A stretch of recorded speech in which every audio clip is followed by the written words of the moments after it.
What have been my top 10 favourite champions of this year? Hello everybody, we're doing one of those videos. And I welcome you to put in the comment section who have been your top favourite 10 champions of this year.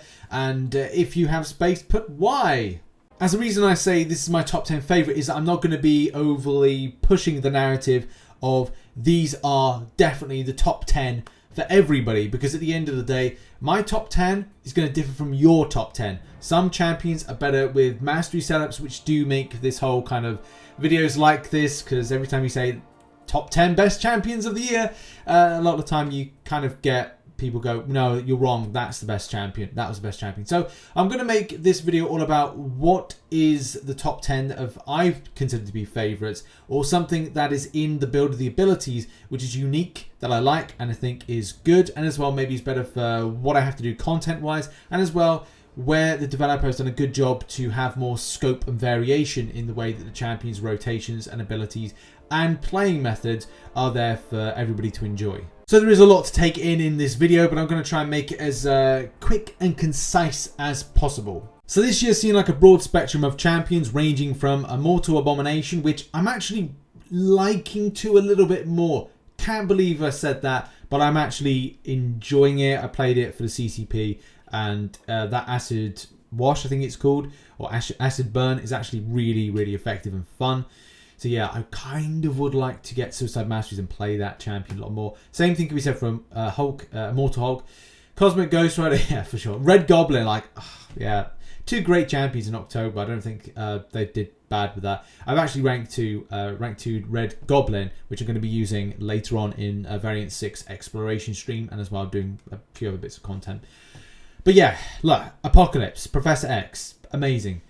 Dragonman, Airwalker, Dragonman, pretty amazing champion. I'm glad that was added into the game. Sasquatch, yeah, great champion. Not something I overly enjoy. Guardian, Hitmonkey, Tigra. Oh, I'm going to go talk about Tigra in a minute. That's one champion I really want to get, and one I've warmed to. It's taken me a little bit of time to warm to it, but there's a specific skill and playing narrative to heavy attack charging, which I just love so much. Red Guardian, Black Widow, Deadly Origin, Storm, Sorcerer Supreme, Terex, Moleman, and then Mojo, Longshot, Nova, and Squirrel Girl have been the ones from 2020. I'm ignoring the ones that are kind of like either trophy or platinum pool or stuff like that, because it just doesn't really kind of play into the kind of release nature from some of these new champions. Although platinum pool has its charms, there's a synergy that's kind of cool with it, and as well Weapon X is more of a, well, it's kind of a trophy-ish champion, so to speak. So it's annoying being a Wolverine fan and seeing that behind that wall, but it is what it is, and maybe in the future I should do a Legends run in order to get it. But in any case, let's go over my top 10. By the way, this does not include buffed champions. I am saving that for another video to go over like my top favourite buffed champions this year, or top 5 buffed champions this year. Maybe it's going to be 5, maybe it's going to be more. But what are my top 10 favourite champions this year and why? The first champion is Longshot. Unfortunately and fortunately, we will have 4 Mystics on my list to kick off with. But it's mainly the way that Mystics are built. They either have something unique to them, or they have something that's rapid in damage, or there's something of a build-up. And the same thing can be said with Longshot, the way that he builds up karma, whether or not it's good karma or bad karma, and the way that then you kind of do a massive amount of incinerate burst damage that is largely passive or energy damage per se. The other thing, which is kind of a bit of a slight letdown, but it's not a huge letdown, in that if you want to use a champion for nullifying, that the nullifying ability comes from the signature ability, but the ramping of that is not so extensive in percentage. Like, it's not 100% chance to nullify. It's a case that I think at the most you can get is about 60%, which, look, it's not 100%, but still relatively good. But there's also stuff with like Fate Seal, so it's not so bad. But at the end of the day, you know, this is a great champion, great burst damage, great rapid damage, and as well, you know, there's a sufficient and nice build up. You know, parry heavying and building up karma and stuff like that. It's just a great champion for just nice damage, and it's just that exhilarating damage. It's that damage that makes you go, ah, that's good damage to see. Which does have that similar notion to what Dragonman does, which, I really want to get a Dragonman, and that's the thing. That's why I'm so kind of like interested in getting Dragonman, because he's just fun. He's got a broader selection of immunities, as it says here. Bleed, poison, and armor shattered. Great. I mean, he is a robot, which is kind of cool. If there's anything that comes up which requires like hashtag robot, the same way that contamination is hashtag villain, then I definitely think this is going to be just a great champion to have. There's satisfying build up in buffs, there's satisfying build up in damage, and as well he gets power gain, which, you know, is just great. It's just great. I had the champion at all, really. I don't even have a 2-star version. The same can be said for another champion I really want to get at 5 and 6 star, but it has been one that I've enjoyed playing on the CCP beta, and I am jealous of everybody's luck when you're picking up a Mojo, whether it be 5 star or 6 star. This is just, it's so nice. Similar to like a lot of champions that persist, this one is no exception, except that it's got this tie into like followers and subscribers. The same thing, like, you know, there's a lot of comparisons for like, you know, YouTubing, social media, and influencers and stuff like that. So I love the parallels. I don't like compare like what's going in there, but I kind of understand the way that build is kind of important with the Mojo verse and that story structure, which is kind of weird to have that understanding, but at the same time it resonates. And I like the nod to a lot of the Mojo verse stuff and Mojo TV. But yeah, like, the thing is with the champion, I love the build up, I love the ramp up, I love the damage, and I love the degen. Let's face it, we get frustrated when this champion is on defense, and it's a relatively good attacker, not just a defender. But yeah, those prompts can be really annoying and just frustrating at times.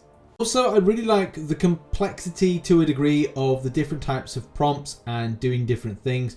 As then, like, you're kind of focusing a bit on doing that, but, you know, doing that is kind of important for the champion. And that's why Being Awakened is a complete powerhouse, man. I really want this as a 5-star because I got a Mystic Awakening gem, but, you know, if I get lucky next month, whenever that Scarlet Witch sigils come out, maybe I'll kind of focus on that. But I already have one type of Scarlet Witch, so do I want another type?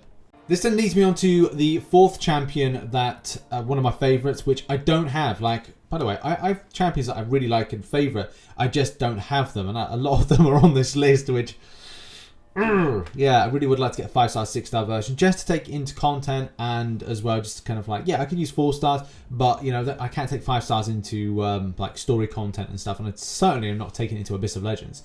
Either way, Tigra's way of charging heavy attacks and going into miss can be really good. If you're not very good at evading specials, and I'll tell you what, I'm a kind of prime example. Also, like, terrible like internet, and as well at times just, you know, I need that little bit of a respite from like some very projectile based special attacks. It's kind of cool to have this miss functionality into this champion, which as I've trained more on it, I've got better at it. But as same principle, I'm not going to take a 4-star. I can't take a 4-star into a lot of story-based content, but I really would love a 5-star or a 6-star down the line, and that is one thing that I'm hoping to get. There's also other stuff like unblockable specials. Keep your distance. You do an unblockable special, can be really helpful for various different things. Bane, for example, the Bane node, where you've got to keep the pressure up to kind of like hit into enemies and make sure that you don't expire. Same thing with like turtling and other types of nodes that have a time restriction. If you're not attacking the enemy, then this champion is great for that. Ruptures and the extent of damage over time that can be done from them.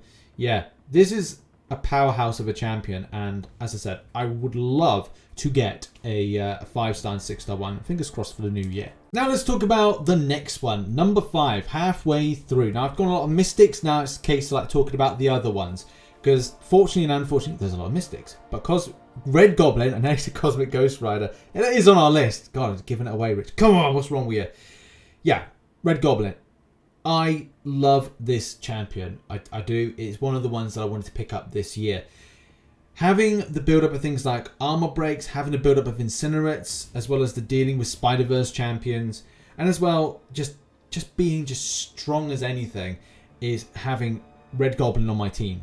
The ramp up with Bloodlust is very easy to obtain, and as well when it comes to questing, as opposed to say things like Realm of Legends. And look, it works out in other kind of endgame content, but I would strongly suggest that when this champion is used, it is a lot more towards the questing type areas. When I'm talking like story quest, I'm talking monthly event quest. It just means that you'll ramp up. You're not kind of having to put much effort in order to ramp it up. You get the Bloodlust.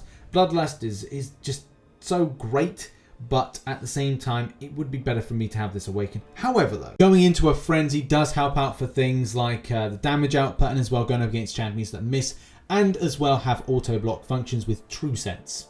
And I personally like playing about with a method of throwing an SP3 and then going into a heavy attack and then throwing an SP1 and just keeping up the damage bursting on the enemy. And I'm looking forward to like just utilizing this champion a lot more in content. So yeah, that was one good thing about those crystal openings recently. Next champion on our list is Cosmic Ghost Rider. As I did say, I did kind of like drop the ball. What one was on my favorites, and it's another Cosmic, is Cosmic Ghost Rider. This guy can't do no wrong, you know. I'm sure there'll be a few fights that it won't be applicable. Maybe there's something of nullification, maybe there's something of suppression. But apart from that, if you want huge damage ramp up, then Cosmic Ghost Rider is definitely the one for you. I think we've all seen the videos, we've all seen the stuff. I had fun playing about with this champion on the CCP beta, and as well, just it's a champion I want badly, but I think that it's not gonna fall the way I want. Although I am saving up my 5-star shards now. I think I've got like 70,000. I'm going to try and aim for 150,000 by next month. You know, fingers crossed. I don't know if it's going to happen, but yeah, January 12th, I believe that's the next opportunity I might have to get Cosmic Ghost Rider. So yeah, wish me luck in those crystals, that or like Apocalypse. So yeah, hopefully I get it in time, but we'll have to see how the luck drops. But yeah, amazing champion. I don't think it needs to be said. We all know how great this champion is. Buffs, unblockable specials, just huge amounts of damage. Next up, and it's the cute little pig spider, and that is Spider Ham. Yeah, I mean, look at that. That's a snout and a half. This guy's great. You know, I was hoping for one day we would see something that will be able to deal with degen, because like that's been one of the biggest bugbears I think I've had with the game, is how the champion deals with, or how any champion would deal with degen, or let's just call it unavoidable debuff effect. And essentially, the more spider nonsense you have, the more opportunity you have to suppress the degeneration. So it's not kind of like clear 100% it's degen immune. It's a case like as soon as you've got the spider nonsense there, it does provide you with that immunity, immunity to a degree based on ability that will allow you to just suppress that coming in. Man, I love that. And as well, the way that this is like, it's like a Yellow Jacket meets Spider-Man, but on speed. And it's just like, it's just really good. Right, it's a really good champion. I really want it, and, you know, hope for the best. I really do. Wish for the best, hope for the best. No, it's not going to happen, but I'd love to get this champion as well. Just to have another like science that's kind of ramped up. I've got my Mr. Fantastic, which I'm as a 6-star, which is going to rank 2, as opposed to my choice, which was going to be rank 5ing my 5-star version, as now based on the Awakening. And if I ramp it up now, I wouldn't be wasting so much of my resource one way or the other. But I need to have a look at the stats on that first before I make that big leap. But I think that's where I'm going to be going with that one. Either way, you know, Porker Poppers. Again, huge amounts of damage. These like debuff kind of boom, just power stings are just amazing. You just wait for the enemy to throw special attacks and whatnot, and build them up. You just see the enemy just crumble. It's a different process to most other champions, but I think this is one that's won over a lot of the community, and I'm very jealous of everybody's luck when it comes to picking up this champion. Now, here would be my Apocalypse if I had one, and I don't. I don't even have a 5-star version of Apocalypse. I do want one badly, really badly, and I'm hoping for some good luck, he says, very, very soon. Apocalypse for me is not only a character that I am a massive fan of mutants, as X-Men animated series I watched when I was young, and this has just been a character I've wanted. But as well, Kabam had to do it justice. I feel he did it justice. There's a lot of fundamentals to this that would have been great for things like variants, like having weakness. But as well, bleeds, degeneration, concussion, poison. Man, this guy's got it all, you know. That is going to be great for some of the vulnerabilities. This is a one-stop shop for usage in variants. It just speaks to variants. And as well, I'm sure it has multiple uses in different things across the spectrum of the game. However, though, I think a lot of players use it more as a synergy booster so to speak. But I know he's got in his own right, he is an amazing champion. The Horseman synergies are just without doubt some of the best synergies out there in the game, boosting the most ridiculous champions to absolutely bonkers levels of effectiveness. Cable, you know, I've never seen Cable be utilized so much, especially for the degen and extent of damage ramp up. Same thing with Psylocke, same thing with Storm Pyramid X, Gambit, Wolverine, Archangel. They all get this little kind of like added bonuses from the Horseman synergies. And so much so that they, Horseman synergies, I've seen at least one or two utilizing Abyss of Legends, which I'm going to do have a guide out at some point next week or the week after.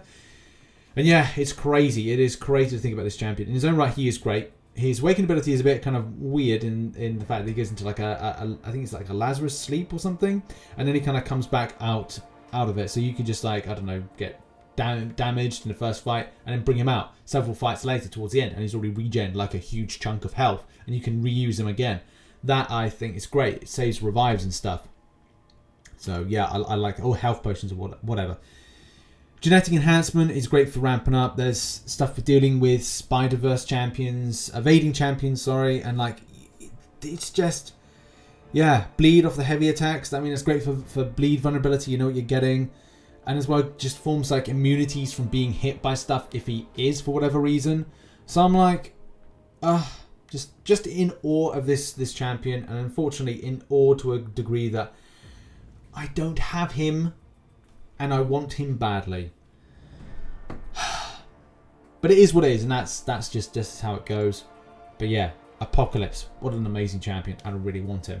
And under the same vein and carrying on, yeah, Professor X has definitely got to be up there in top 10. This is my there's two more. This is the second one. There's one other actually after this.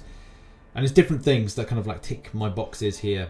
Now, having a build-up as nice as this champion is good. The damage after going from like fight to fight, because it's a persistent champion, the damage output is something that I think warmed me a lot to this champion as well. And I think the payoff of damage output through energy is one of the key things that just ticks the box for me as well for this. But more so having different options to take on certain problems. For me, I'm not a massive fan of inverted controls, and a lot of times I'll do a lot of lanes with champions like Mr. Sinister, and I'm like, I would like to have something else, and Professor X is one of them. I will probably use against the champion, not the champion, the Grandmaster, this one here, or I'll be using Mr. Sinister, or I'll be using another champion. Especially like the inverted control section. I just don't like the inverted control section. It's just something I'm not a massive fan of. But, you know, it is what it is. And yeah, I just like this one for the payoff, the damage output, and stuff like that. And the final champion I really like is Red Guardian. Red Guardian speaks to my brawler or kind of like just scrappy nature with how I kind of like to fight from time to time. There's great block proficiency as well. The shield does provide that, you know, just strength. When you're going into fights, you're not seeing too much damage through the block, which I like. But as well with things like vulnerability, we've also got slow debuff. I like champions that I'm able to kind of apply the slow debuff very easily, and this champion does that very nicely off the SP1. You have to work hard in order to keep those debuffs on, especially with the unawakened version. Maybe I would down the line awaken this champion. I might do that sooner rather than later, but I just don't know if I'm ready to commit that just yet. I just need to see where the awakening gems drop, because I'd rather use a science one on this one and then kind of like ramp up and see the strength of the champion and the burst of the damage of the champion as well. But a lot of times going like SP1 and then heavy attack to refresh those debuffs, going up to SP3 and then trying to like, again, parry heavy, trying to do that, and then kind of do an SP2 to then burst the damage out is a method that I seem to use, and it's fine. But as well, utilizing champions like Mr. Fantastic on a team with him to get more debuffs on the enemy can be very, very helpful. But as well, just finding like more opportunities to use this champion is a key thing at the moment. I love Eastern Blocker synergy. That is one of my favorite ones, and I'm using it a lot more in the variant 6 #villains just interactions, especially with poison vulnerability with Abomination, and as well I think it's a little improvement to Rhino. It's not so extensive, but it's alright enough, because I've got a 6-star version. So you start the fight with passive Fury, granting plus 30% attack rate for 20 seconds. While the Fury is active, Rhino also gains 50% increased ability accuracy, inflicts the opponent with a slow debuff. Opponents have a natural class advantage, cannot be slowed. So that's forms some aspect of utility. But apart from that, you know, it's just cool. There are some cool synergies in there to boost other champions. The same thing with all the others on our list. I just feel that for me, Red Guardian is one that I've wanted to get for a little while. I'm glad I got. And as well, I do think it's a strong kind of release for this year, especially when there's a lot of debuffs on enemies and you're looking to put more pain and hurt towards in the fight that you're doing. And there we go. That has been a video. Put in the comment section which champions have been your favourite this year, and maybe a little bit as to why they're important to you, because that's vitally important as well. Rather than me telling you these are the top 10, it's all about what are your favourites and what do they bring differently to your roster that you didn't feel had scope, and do they speak to the way you play and enjoy the game. Thanks again for watching this video. Make sure to check out some other content located up there. I should be live streaming some Variant 6 over on Twitch a bit later on. So keep locked to the Discord and Twitter for notifications. And Rich's Realm as well. I've got some content coming out on there today. See you soon. Bye-bye.